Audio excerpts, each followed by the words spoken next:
Hey everyone, Richard Metal Fan here, bringing you guys an old school album review. And this year is the 10-year anniversary of this release, and I'm actually going to see this band play this album in its entirety next Wednesday. So any of my subscribers from Georgia that are watching this, that are going to the show, I hope to see you all there. But that's not what this video is about. And as you can see below the title, we're going to be reviewing the first release from Born of Osiris entitled The New Reign. And as you can see, it's also signed by the band from when I saw them in May last year.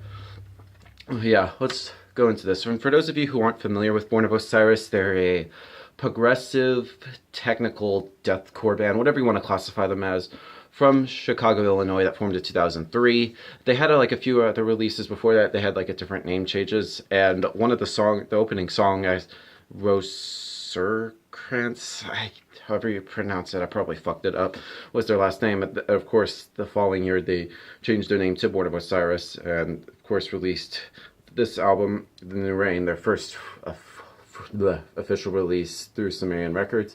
And a lot of people consider this to be an EP, but I kind of consider, and some people consider it just an album. I mean, this album is 20 minutes long, but yeah, I consider it kind of an album, I guess. I know it sounds weird, but yeah.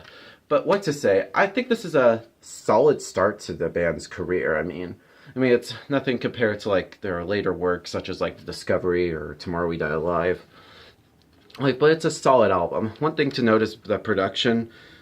The production is pretty solid. I mean, it's pretty raw. It's aggressive sounding. And the musicianship from this band is pretty good. I mean, Ronnie Canizaro's vocals pretty much sound really good, pretty good. But later on he proves better. You could tell he's getting there, but I feel like later albums he gets much better. The guitar playing on this album is pretty intricate. I mean, they had two guitar players on this album. They had Lee McKinney and I can't remember the other guy's name. And it's one of the two releases where they have two guitar players. Of course, The Discovery has a former guitarist, Jason Richardson, but that's besides the point. And the guitar tone on this album just sounds pretty good. The bass is a little bit audible on this album compared to later albums. And the drumming, I mean, Cameron Losh's drumming on this album is just mind-boggling. Just the fills he does and insane double bass is pretty sweet. And the keyboards from Joe Barres, and his vocals, you can hear a little bit on this album. His keys, show a little bit, but on later albums it showcases a lot more.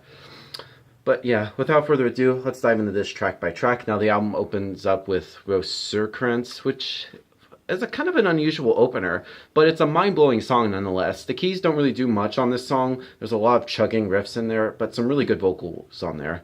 I think it's a interesting way to start off this album, if you have to ask me. Another song on here, Empires Erased, which is a great song for anybody that wants to get into Born of Osiris, and if you want to start listening to them, this is the song, or one of the songs I could recommend to you guys. It has a really catchy main riff in there, some harmonized guitars in there, and some good drumming, and some really epic keyboards on this song, which makes it sound that epic feel.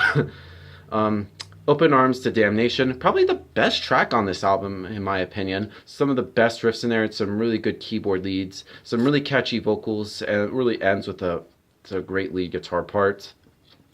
And Abstract Art, which is a wonderful song, which kind of starts off weird for the first 10 seconds, but then it goes into a really good technical riff and some awesome keyboard break in the middle of the song. I think it's a pretty good song. Then we go into the second half, and starting it off, we have the title track, The New Reign, which a lot of people don't like this song on this EP, which is kind of weird.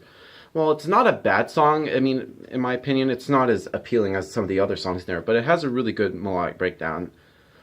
Bracelex, one of the more well-known songs from Born of Osiris. It's the more melodic song on this release. It has a really fast double bass drum part, and it has a really great breakdown in there. And another one of Born of Osiris's well-known songs is the song Bow Down, which kind of starts off epic with, and it has Ronnie screaming fucking bow down, but it's a good song and some really great chugging riffs in there, and it makes you want to bang your head. And of course this release closes with The Takeover, which, similar to the song The New Reign, most people don't like this song. And for me the song is kind of weird. It kind of switches to the intro riff suddenly, and the outro to the song is kind of meh.